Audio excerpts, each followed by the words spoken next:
Break family, welcome to the 2022 Hell in a Cell full show review. How's every single one of you? Welcome. We have a new episode for you guys, and we're ready to talk about excited. Probably the first and the last match were like really great stuff. Hell in a Cell normally is not nowhere near what it was before it became actually a pay-per-view. But you know what? A lot of respect for Cody Rhodes. What he did tonight, Paul is gonna give more, amplify the analysis here, but like Cody Rhodes, he actually did it for the game. He put it on Twitter. You know what? The guy, I think, earned the respect of a lot of people. A lot of the doubters, I think they're believers right now. Oh, yeah. We don't want to say it all here in the intro. We're going to save it before we talk about the review or the match itself. But, I mean, great effort by Cody Rhodes. And, the women's match that we're going to talk about in a little bit was great. And it's just WWE. I mean, this was almost the Monday Night Raw pay-per-view besides Madcap and Corbin. And, again, a match nobody cared about. The whole thing is just the main portion of the show, the middle of the show. It felt like matches you didn't care about, so that was the problem. They started out hot, they lost you in the middle, and then at the end they got you. But in that middle, that's where people they might stop watching altogether. But I think it's true. But I think the one thing though, everybody wanted to see this main event match, and it delivered. Yeah, and you know what, Paul? Like I think Cody Rhodes, with this performance right now, with this particular performance, he has to be the guy that dethrones Roman Reigns. I don't care about The Rock. This story right here matters so much. Cody Rhodes with this kind of performance, he isn't. If he wasn't the number one babyface, right now he is. The way that they're pushing this guy, I'm like, is he the new Triple H in the sense where, when Vince dies, is he going to give the company to Cody? Cody's the new son. I'm like, the way that they're pushing this guy, it's insane, but. He feels like the number one guy here, and in AEW he felt like you hated him. So it's true. He knows, and you gotta say, like, WWE knows how to make you feel like a top babyface, whereas like AEW they didn't know how to, despite how much they try. The one thing also, and we gotta say it here, it's our show. Brandy hasn't showed up yet, so that's another thing. That definitely helps. And I don't know, maybe they just are saying, hey. We don't really do managers on the main roster. I mean, we have MVP, that's pretty much it, and Heyman, but we don't do a lot. I don't know. Maybe they don't feel she's good on screen, or maybe some kind of contract thing with AEW or something. Something like that. So we're going to talk about everything. Thank you for being with us. Thank you for all the love and support that you're giving us. We're Double or Nothing AEW review, also with NXT UK. We have brand new tag team champions. So that's awesome. So don't forget to check those reviews. More content will be coming, family. So don't forget, we will be back with more videos. I know you guys are asking. We will deliver. Paul said that this was a great start for the show, and I agree with him. Triple threat match for the WWE RAW Women's Championship. Asuka right here, poorly booked though. She came back, nobody gave a fuck. Nobody really cared. And she's the one that actually takes the pin. So Bianca, Belair, and Becky Lynch, I think that Asuka turns out to be the one that she's in the middle of this rivalry. It was supposed to be Naomi here with Bianca Belair, but see, at least they made it a way to make the match more interesting. So tell me a little bit about this, because to me that was a great start, like you said, for this match. The crowd was into it, and everybody, I think they understood it was a great match.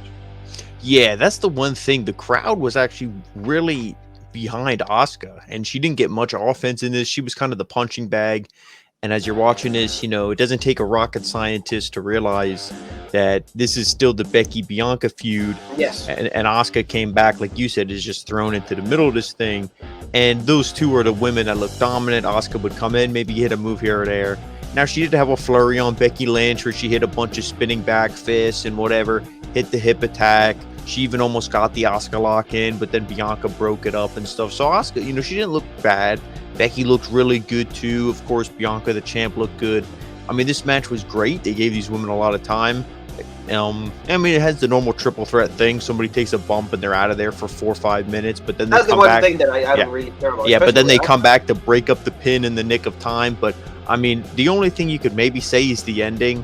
You thought Asuka was, she took out Bianca. You thought she was going to get the pin, but then Becky comes back, hit the big, manhandle slam or whatever she hit, I think, and then Bianca quick threw her out, came in, pinned Asuka 1, 2, 3.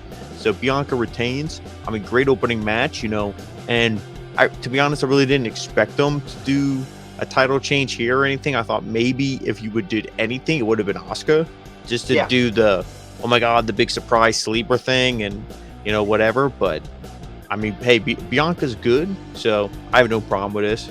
It just kind of sucks because if the feud is with Becky, and you want it to really solidify Bianca, then have her pin Becky.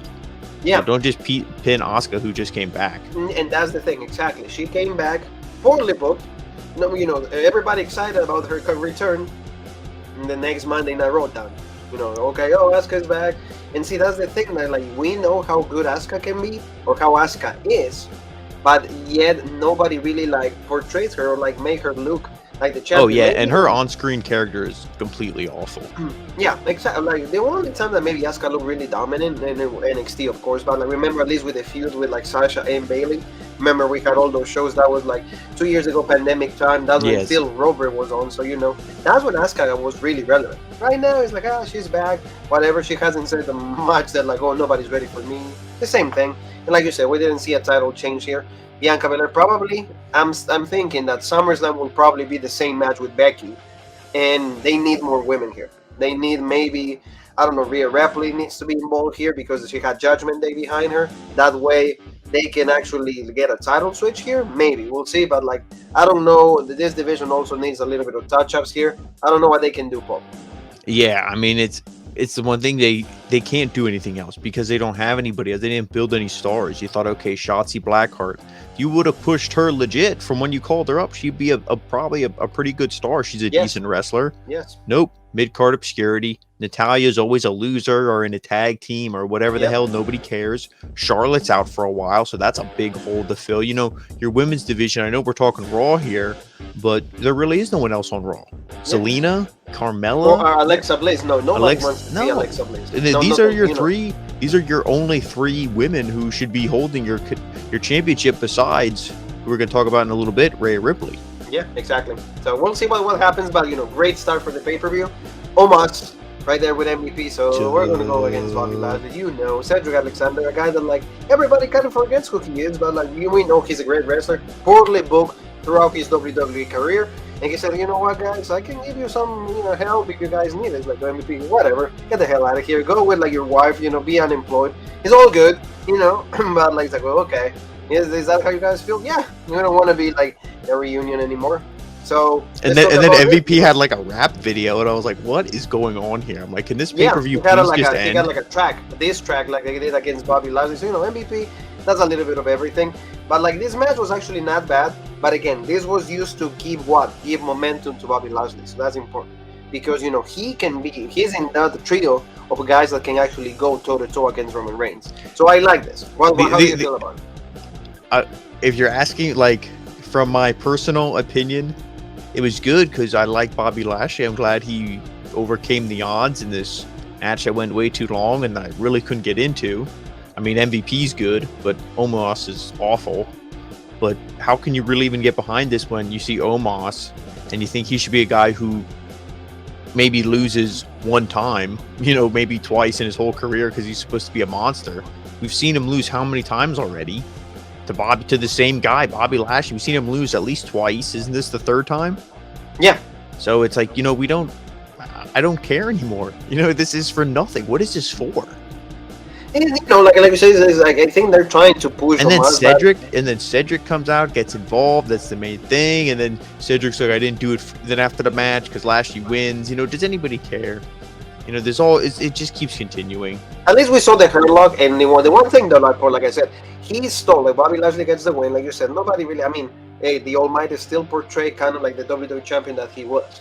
He steals one of the titles from one of the guys, one of the kids that was in the crowd, and then he lifts it up, and he's kind of pointing at that. So he's calling either two things. He wants a rematch against Brock Lesnar, or he wants, a match with Roman Reigns for that title. Those two things are great. So we need to see that, and he being babyface, I'm completely down for it because, the Almighty, he was a great champion. Unfortunately, I don't know what happened. They changed things. He got injured also throughout, after the Royal Rumble and all of that. So like you said, for me, at least, if he's going to go after that from this, I'm okay with it because, like you said, this is just bad. Omas is just needs a lot of work, and it will be good if they will actually reform the Hurt business with him. Benjamin is injured, so at least do something. But the guy can get experience, can get more matches with like the Hell of MVP, Lashley himself, Cedric Alexander. But for now, having a few, I don't know if that benefits him. He's not getting any better. We're not saying Yeah, he's terrible. and if you want to talk about, I mean, I agree with everything you said, and I don't need to, go, and add anything more to that. But to touch on something else we talked about a little bit earlier, the whole divisions, it's like you need to not have a brand split. That's really, I think, the issue. You fired so many people, you're only pushing the same number of people. Just don't have a brand split. Make Raw 2 hours, have SmackDown be 2 hours, and just have the same people on the shows, because those are the only people you push. Then we can see Bobby Lashley, Drew McIntyre, Cody Rhodes, Seth Rollins, even Kevin Owens, hopefully again one day. Those people can all be in the main event after Roman Reigns, sails off into the sunset and goes to Hollywood. But there's a lot of reports that like there's mentioning that like the brand split is actually something that the WWE completely is like, because every division hurts. Because you go, that's why I think this show was just all Raw, because they're just kind of focusing all on Raw and the Smack, just have it all be be one thing. It's just that bad, like you said. They only focus on 5-6 guys, and then everybody else that they have is like, oh no, we don't care about them. We don't even know that we have them. So that's another thing, and then that's why, like you said, they are forced to just keep bringing stars from the other shows, because they need some kind of momentum, because people want to see them. I don't know. For me, like you said, they should just step away from that idea. Unify all the titles. Bring the main stars to the show that are more interesting from the moment that they start, rather than like, oh, one thing is good and then we gotta wait like an hour and a half for another good thing to happen. So because see, this is the bad part of the show. I mean, you keep with the idea that Ezekiel is not Elias and everybody's like playing with it. I mean, it's funny at times. But Kevin Owens, why are you involved in this? Poor Kevin, like he has to he re-signed with them, so he likes the money that they give him. But anyway, this was just quicker. We're gonna quickly match, very quick. And I mean, the crowd was into, because for Ezekiel, I mean, the story again is just funny. He's Elias, we all know that. But in the end, stunner, and then Kevin Owens gets the win. I mean, he gonna like say that like, oh, you're not Ezekiel, you're Elias and all of that. But again, what is this making of Kevin Owens? What are you gonna do after that? The thing is, Elias is, I mean, to me, he's a guy who, as soon as his contract's over, he's not going to be an AEW or an Impact. He's going to be like, I don't want to do wrestling anymore. There's no way that this guy could go through everything he did in this company and still be like, yeah, wrestling's cool. That's the career I want to work in. Because, he had a gimmick that was over. They got rid of it for whatever reason. And well, first off, they ruined him. They buried him. Then they changed his gimmick. He comes back. He looks like the Ultimate Warrior with short hair.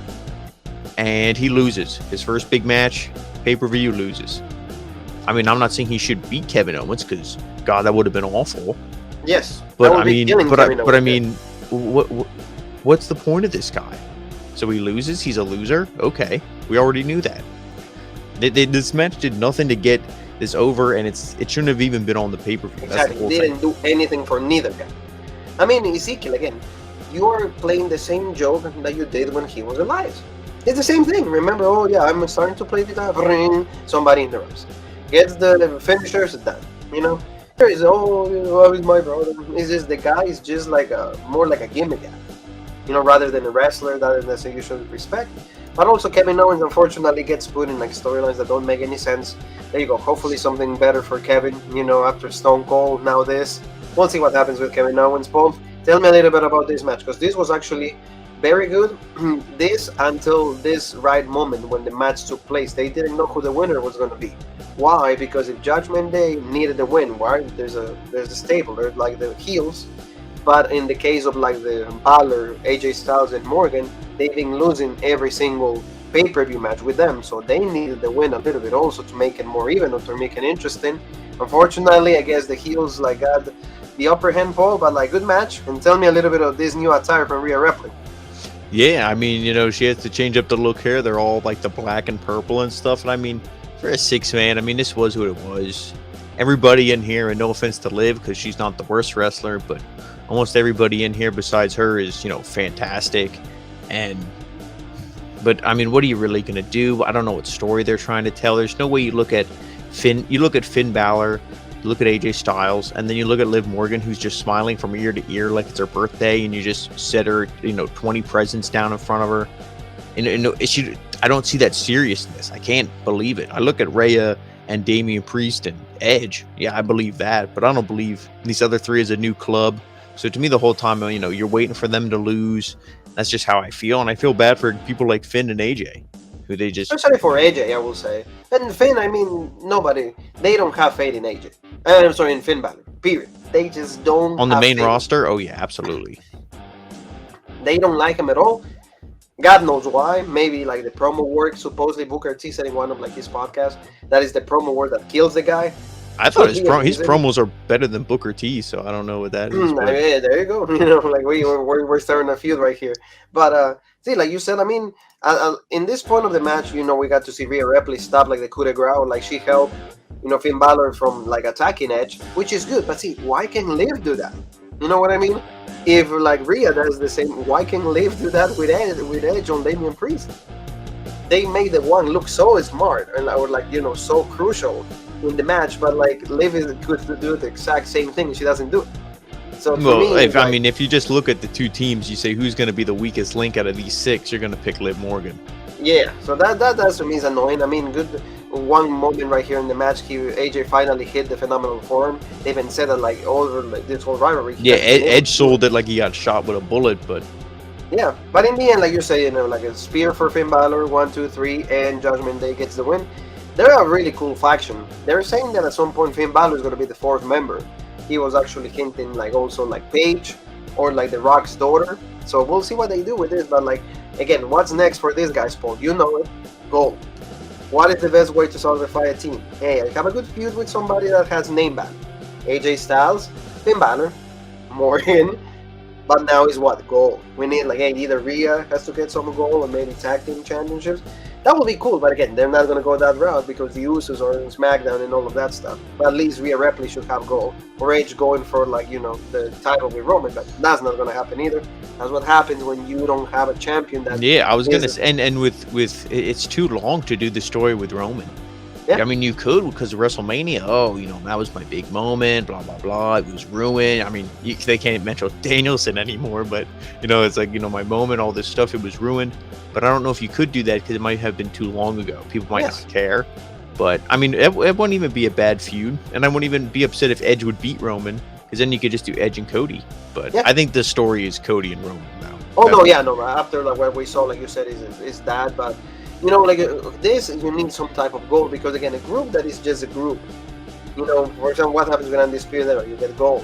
What happens with, so many other groups that, like, we've seen throughout WWE, they need gold to solidify themselves with, like, a main eventers, which they are, but you know what I mean? That the story, so they can actually prolong their life as a group. So, tell me a little about Madcap Moss because this guy is repackaged. He's not a joke anymore, and they continue this feud with, like, Happy Corbin. This is not good at all. This is not interesting. This is the only match that SmackDown could give us. I don't understand why, because this is absolutely bad. But the one thing to notice is because they do this because they are repackaging Madcap Moss. And they did this at Falls Count Anywhere. And he just beat the crap out of Baron Corbin. Or Happy Corbin. And, he used the table, in his chairs. He used this ring stuff, the steel steps and all of that. And he gets the win really quickly.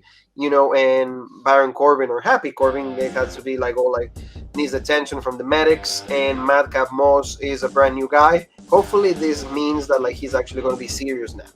And we'll see what they do with the guy. Maybe another opportunity, he can look better, he can actually be somebody interesting on SmackDown, because that show right now is as terrible as NXT 2.0. Those two are just unwatchable. Yeah, I mean, I have no comment on the match. I mean, Corbin is a joke of a character. Madcap Moss, I think it's too little too late. Everybody will remember him as the Laughing Stooge. Not a bad wrestler, but again, Laughing Stooge. The only thing is, again, this will be the last time I'm gonna say it is, man, if you really just combined all these rosters, like you said, how awful SmackDown is, you take somebody like Madcap Moss, Shinsuke Nakamura, Sami Zayn, a match we're going to talk about next, Mustafa Ali, Austin Theory, okay, Kevin Owens, even though he's mid-card and above, but all those guys I just mentioned, you got a pretty good mid-card there. You got you know what I mean? Those are the feuds we should see. Why don't we see any stuff like that? Yes. Instead, exactly. It's just Corbin and all these other losers. Baron Corbin should give the end of days to somebody else. He should give the end of days to himself and just be like, I'm goodbye. He should go back to even he's even Matt Capone says the lone wolf. They go back to that character and it's bad again. He make him look serious this time. Don't ruin the guy, because you've been ruining the guy for 4 years already. Matt Capone, new guy, new gimmick, new gear, repackaged. So let's talk about the United States Championship. Austin Theory against Mustafa Ali. This was a great match. I liked it. Mustafa is good, but again, he's another Sasha Banks. He speaks his mind. Nothing wrong with that. I mean, he has never been treated well. Even the leader of Retribution. What happened with that? And Austin Theory is John Cena 2.0 in the sense that they want to push this guy to the moon. Long gone are remember the days of the accusations and all of those things that the speak up movement. At least this guy is actually getting a chance. And I think that SummerSlam, Paul, John Cena and him is going to be the match. I mean, that would be a cool match to see because, they're really pushing this guy. I mean, obviously he's fantastic. So is Mustafa Ali. Come out there with a CM Punk pattern on the pants. You got to love that from Chicago. And, I mean, the match was great. That's the one thing is this is the first match was awesome. The main event was great. And this match was great too. But it was a match that was so predictable. This was for the United States Championship. Does anybody in their right mind think that Mustafa Ali was going to win this thing? Especially knowing that John Cena is coming up there. No, he's not. So, that's why you couldn't get into it. You're just waiting for him to hit the ATL or whatever they call it now and, hit his finish 1, 2, 3. But I mean, fantastic match, just the DDTs and just, the suplexes when he hit the Spanish. I mean, just the athleticism of both these guys. Yeah. It's just boom, jump up to the top rope. You're there for a quarter of a second, grab, flip right into a Spanish fly. It's without even blinking. It's insane that the level of athleticism, concentration, and skill. Yeah, both of them. Oh, absolutely. Yeah. But I mean, Austin Theory, he's going to be a star. He's going to be a guy who's The Rock, a Braun. I can't say Braun Breaker yet, but a guy who's a Kurt Angle, somebody like that. That's just okay, this guy's going to be, he's going to be huge. Because there is charisma. Yeah. There is charisma. Remember how he was able to pull off that stooge with Johnny Gargano? He goes from that, remember when now he's the stooge for Vince. Yeah. So, he was. But again, like you said, every single time he's in the ring, he can back it up. Mm-hmm. He can go against Balor, he can go against Ali, he can go against anybody. And now his biggest match is gonna happen at SummerSlam because they've been hinting it a lot. So right here, Robert, you're hearing it. John Cena is coming back to face. Oh, and especially if Cena puts him over, then he can be super obnoxious as a heel. I beat John Cena. And I think that's what they're going to do. I think that's the main thing. He's not taking the title away from him. I think Cena's going to put him over because Cena sees himself in Austin Theory. So good match, like you said. And Mustafa Ali, at least he got a match at a pay-per-view. So that's good because he hasn't had that in such a long time. So Paul, main event time. Lots of speculations. There's been a lot of injuries in this week, especially CM Punk relinquishing the AEW Championship.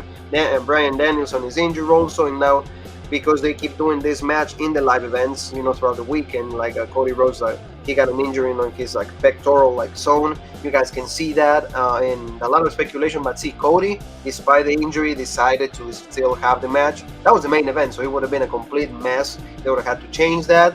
And he does this, and look at Seth Rollins' outfit, paying homage to Dusty Rhodes. This is just amazing. Seth Rollins, when he has to create characters, I'll give him that, because in the ring he can go against anybody, but at least to tell a story, he goes above and beyond. So tell me a little bit of your thoughts on this match, because I think that this completely saved the paper. Oh yeah, I mean, like we said, the match before it at least was good, predictable but very good. But no, this is the one thing everybody wanted to see. It was the only match that had Hell in a Cell. So again, this is the match everybody wanted to see. Obviously, the match before it was good. The opening match was great. But no, this is what everybody wanted to see. And Seth Rollins, to comment on that, what you said, comes out, polka dots, getting the heel heat. You love it. Cody, he's the guy. Cody's their star. He's the top guy. He couldn't have came to this company at a better time. And I mean, what a way to get over. Takes off the jacket. You see the pec and you go, oh, and everybody I saw, I can't believe this guy's wrestling. Holy shit.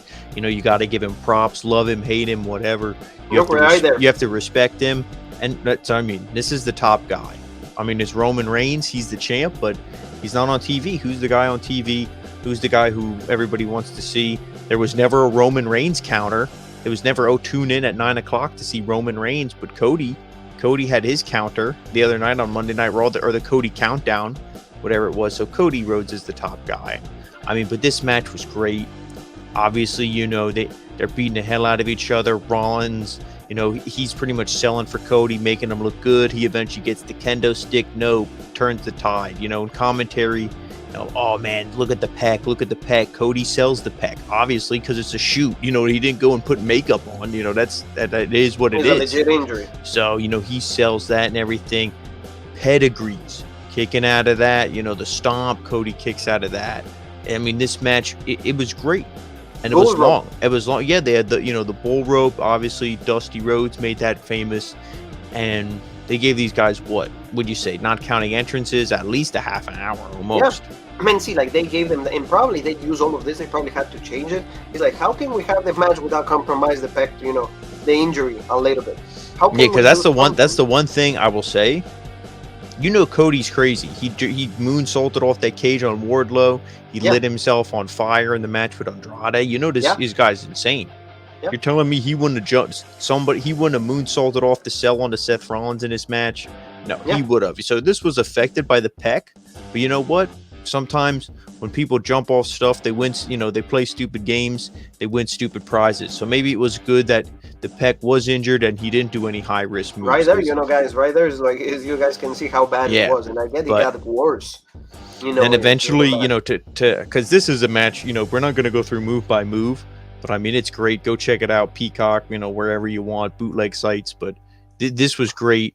The ending was good. You know, they get the sledgehammer because obviously, like we said, he hit the pedigree earlier on. Cody did everything owed to Triple H. But I mean, like, the end of this thing was so great. Obviously, they're fighting for the sledgehammer. He gets it, you know, but Cody gets it back. And then, you know, he hits two crossroads. You know, you think he's going to hit him a third time. Is he going to climb up, hit a moonsault? Is he going to do anything crazy? No. He grabs a sledgehammer. Owed to his favorite wrestler besides his dad, Triple H. Boom. Knocks Seth in the head. 1, 2, 3, pins him. And, you know, like I said, this wasn't for a belt. This wasn't for nothing. This was for just, you know, it was for the hate. You know, you can't come here to AEW or from AEW and expect to just come back here. This is my company. All this stuff insulting his dad. I mean, this was a feud that was good. No title. And it was worthy of a Hell in a Cell stipulation. Exactly. I will say that. And they gave us the only thing again, Paul. Can we get, like, you know, the regular, like, Hell in a Cell? Why it has to be red? You know, I don't like that, but it is that what bothers it is. me. You know, but like, you know, to add what you said, it's just like, this is how you finish a feud, because there's no other thing that you can do. You had the match at WrestleMania Backlash, the rematch.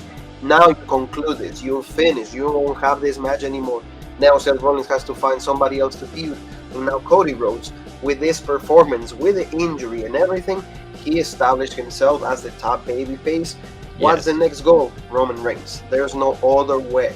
You know, so give that match. Maybe SummerSlam should be the thing. Finally dethrone Roman Reigns.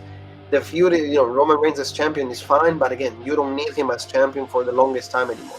You don't have anybody else built up. No, not if he's going to do a part-time schedule. No. Exactly. And Cody Rhodes will give you so many other alternatives. So, you know, do Cody Rhodes. At least Roman can get it back so he can go to Cardiff to go with Drew. That's fine. But at least give Cody Rhodes that main moment. Give him what he wanted. Give him the reason why he returned to WWE. And this match, you know, like you said, these two have a lot of chemistry. And they both are working towards the match, towards like giving us a great performance, and they're doing it. You know, what way to finish the video and finish this review with like Cody Rhodes kissing, like, you know, the sacred mat. Maybe he's like talking to Gunter or Walter. I don't know what's going on here. But family, at least, you know, first match, like you said, like the ending, and maybe Mustafa Ali and Austin Theory. The Judgment Day wasn't too bad, but like you said, 6-man tag, they need a little better. But at least, you know, we got to see a good ending. And thank you, Cody Rhodes. You know, We gotta respect it when respect is due. Thank you so much. Thank you so much to every single one of you. Don't forget to subscribe, hit the bell for notifications, and where else can they find us? And guys, make sure you follow us on all of our social media. Rope Break on Facebook, the OG Rope Break on Twitter, Original Rope Break on Instagram, Twitch, and TikTok, and of course right here on YouTube, the home of the #1 podcast in the YouTube wrestling community, the Original Rope Break. And you and me have one more thing that is left to say, and that is...